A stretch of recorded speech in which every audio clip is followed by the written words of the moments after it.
going to do a story from the Old Testament, from the book of Exodus.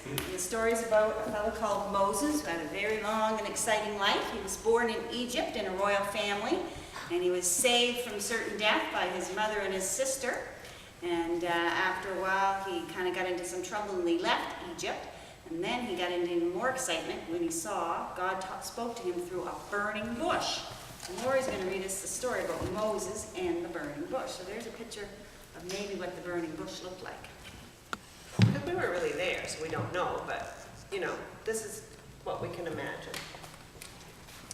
So as Carolyn said, Moses grew up in an Egyptian royal family, but he could never forget that he was an Israelite. It pained him to see that while he lived a life of luxury, all around his people suffered terribly at the hands of the Egyptians. It had become so usual to see Egyptians beating Israelite slaves that nobody noticed it. But once, and this is what Carolyn was talking about, he got into a little bit of trouble. He came across an Israelite being kicked to the ground, and suddenly he found himself rushing at the Egyptian attacker. He hit him until he was dead. Not good. Nobody was around. So Moses took the body and buried it. But the next day, as he tried to split up an argument between two Israelites, one of them angrily said to him, "Who gave you the right to judge us? Are you going to kill us like you killed that Egyptian?" Somehow, Moses had been found out. He knew he would be in trouble if the Pharaoh heard of his crime. So he fled. What else are you going to do? Moses would have been homeless if he had not stopped to help 7 sisters trying to water their sheep. In return for his kindness, their father, Jethro, invited Moses to stay with them, and he also gave him work as a shepherd. Does anybody remember what else happened with one of the sisters? Do you remember what happened? Yes. Well, one of the sisters got kicked by some boy shepherds, saying, "We get water first before you." Exactly. But then Moses And that was got the Moses. water. Yeah, and that was Moses helping. Yeah. But did he kind of fall in love with one of the sisters? Yes. And what happened? They married. They got married. He eventually fell in love and married one of Jethro's daughters, Zephaniah? Shepherding was a quiet life Zipporah. Yeah. Shepherding was a quiet life compared to the Egyptian royal household. Moses would take his flock out onto the mountain pastures with nothing but the sun and the animals for his company. One day he was deep in thought when a nearby thorn bush suddenly burst into fire. flames. He's kind of surprised, doesn't he? Woo! Well, you can imagine. You're herding, you're with your sheep, you're making sure they have water, and this bush goes on fire. After recovering from the shock, Moses went to have a closer look, because you got to, right? You got to go see what's going on. He was amazed to see that although the bush was on fire, it wasn't burning up. What does that mean? The leaves weren't... They're still green. See in the picture? They're still green. Yeah. It's not burning. The twigs weren't falling to the ground after they burned. He was even more amazed when a voice called from the flames. "I will send you to Pharaoh, that you may bring forth my people out of Egypt." What would you think of that?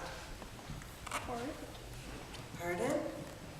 Was it scary? Would you not be scared if a bush goes on fire and then a voice comes out of it? Yes, I would. I would like run away for about 500 miles. I did it for 1,000 miles.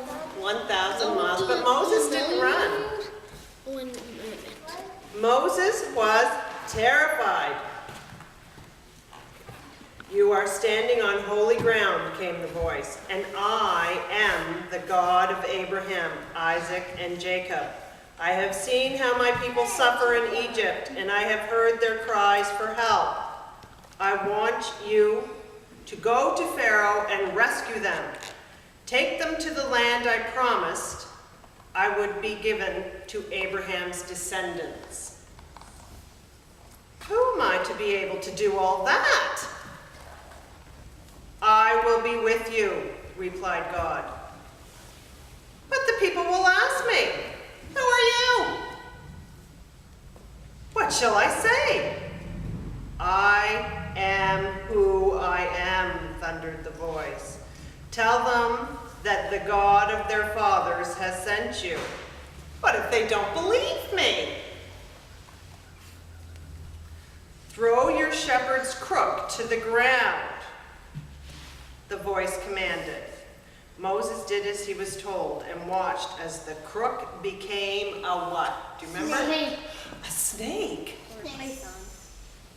Man, oh man. Burning bush, a voice coming from the bush. And now it's stick goes into a snake. I think I'd be starting to believe right about now.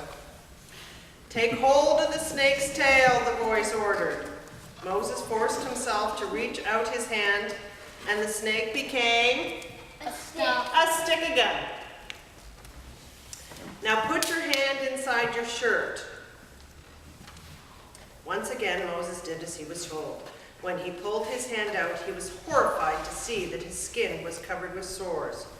Quickly, he thrust his hand back inside his shirt, and on drawing it out, found that the skin was healed.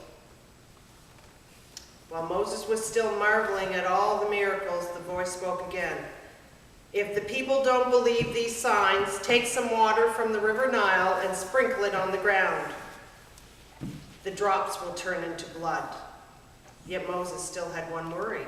He hated speaking in public. Who does? Who really likes that? I don't like talking letters. Take Aaron, your brother, he commanded. He can act as your spokesman while you show the people the signs I've sent you. Now go. And remember what? I will be with you. I will be with you. All the time. All the time. That's right. He's always with us, isn't he?